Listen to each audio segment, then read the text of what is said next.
रिट्रोवर्टेड uterus, बच्चेदानी का मुंह टेढ़ा होना, यूट्रस का टेढ़ा होना, यूट्रस टेढ़ी क्यों हो जाती है और क्या रिट्रोवर्टेड यूट्रस यानी कि टेढ़ी यूट्रस के साथ प्रेगनेंसी कंसीव करना मुमकिन है?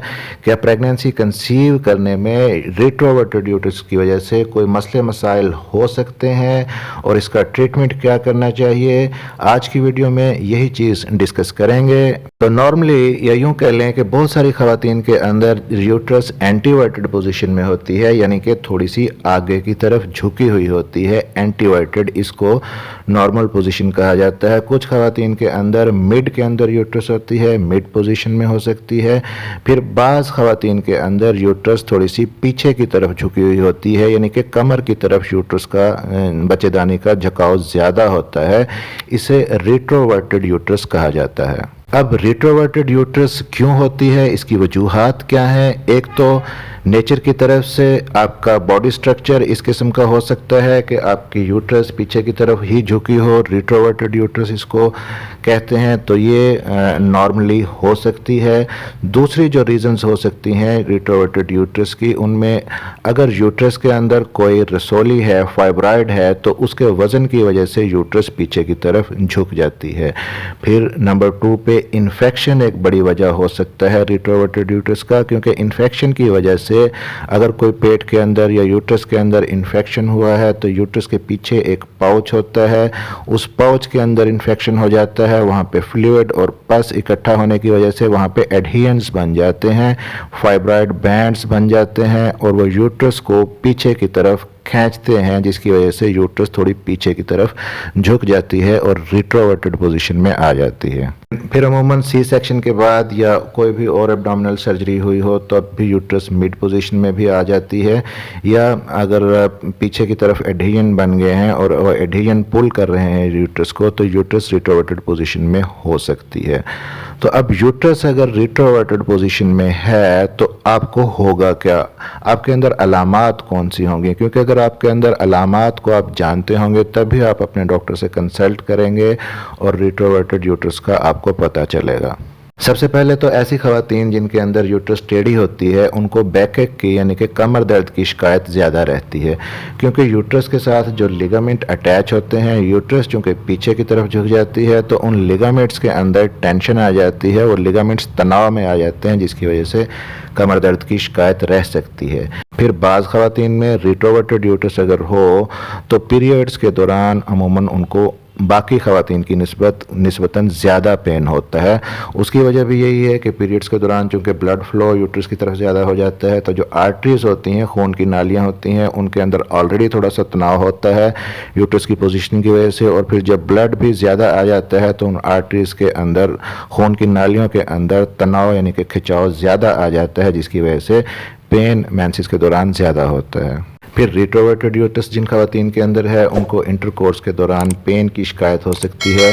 पेन की शिकायत भी इसी वजह से होती है कि यूट्रस वेजाइना को खींचती है, जिसकी वजह से वेजाइना के अंदर खिंचाव आ जाता है जो इंटरकोर्स के दौरान पेन की वजह बनता है। बाज़ ख़वातीन में स्टूल पास करते हुए यानी कि बड़ा पेशाब करते हुए पेन की शिकायत हो सकती है और कब्ज़ की शिकायत भी रिट्रोवर्टेड यूट्रस की वजह से रह सकती है।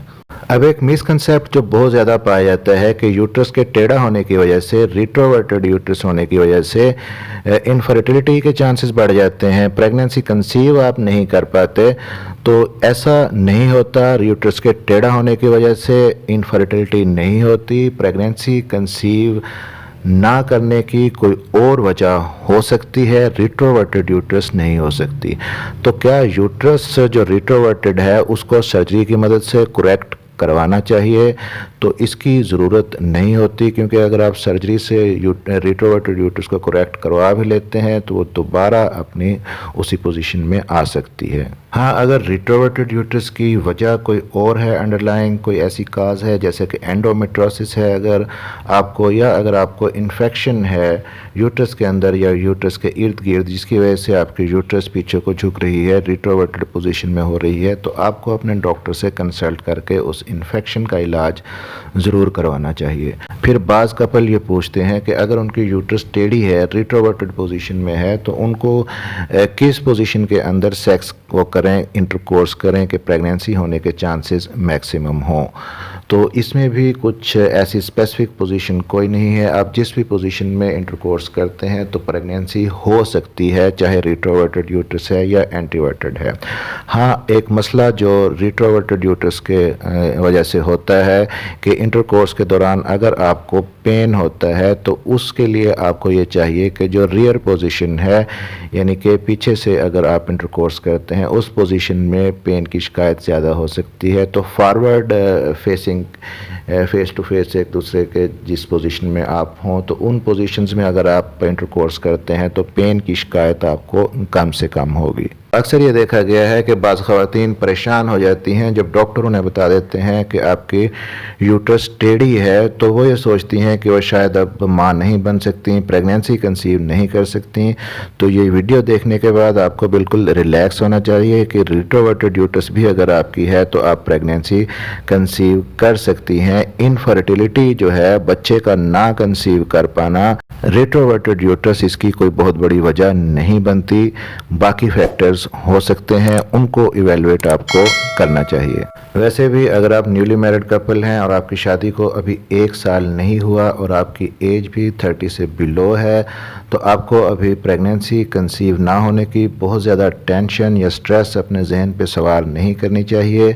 अभी आपको वेट करना चाहिए कि खुद ही नेचुरल तरीके से आपकी प्रेगनेंसी कंसीव हो जाए, बशर्ते कि आपने रूल आउट कर रखा है कि आपके अंदर और किसी किस्म का कोई फिज़िकल प्रॉब्लम नहीं है, तो आप वेट कीजिए। और अगर आपकी एज 35 से ज़्यादा है तो आप 6 माह तक वेट करें। 6 माह वेट करने के बाद भी अगर प्रेगनेंसी नहीं होती, फिर आपको अपने डॉक्टर से कंसल्ट करना चाहिए और प्रेगनेंसी कंसीव करने के लिए इनफर्टिलिटी का ट्रीटमेंट लेना चाहिए। अब जैसा कि आप जानते हैं कि प्रेगनेंसी कंसीव करने के लिए मेल पार्टनर का ठीक होना भी ज़रूरी है और फीमेल पार्टनर का ठीक होना भी ज़रूरी है। तो फीमेल कौन कौन से टिप्स को फॉलो कर सकती हैं कि उनके अंदर जल्दी प्रेगनेंसी कंसीव हो सके, इस पे भी एक वीडियो मैंने बनाई हुई है जिसका लिंक मैं आई बटन में और नीचे डिस्क्रिप्शन में दे रहा हूँ। और साथ ही साथ बेस्ट टिप्स फॉर मैन क्या हो सकते हैं कि जो मर्द हजरात हैं वो जल्दी प्रेगनेंसी कंसीव करने के लिए कौन कौन से टिप्स को फॉलो करें, तो उस पर भी एक वीडियो मौजूद है, उसका लिंक भी नीचे डिस्क्रिप्शन में दिया हुआ है, आप वो भी देख सकते हैं। मेरा नाम है डॉक्टर ताहिर और आपकी हेल्प के लिए जो ये चैनल आपका है इसका नाम है डॉक्टर हेल्पिंग हेल्थ। इस चैनल पर प्रेगनेंसी के मुतल्लिक, हमल से पहले के मसाइल और हमल के बाद के मसाइल, इसके अलावा इनफर्टिलिटी के जितने मसाइल हैं उस पर बहुत सारी वीडियोस आपकी हेल्प के लिए मौजूद हैं। आप चैनल की प्लेलिस्ट को चेक ज़रूर कीजिएगा और साथ ही साथ चैनल को सब्सक्राइब ज़रूर कर लीजिएगा और बेल नोटिफिकेशन ऑन कर लीजिएगा ताकि आइंदा आने वाली वीडियो आप तक पहुंच सके। तो मिलते हैं अगली किसी वीडियो में, तब तक के लिए अपना ख्याल रखिएगा।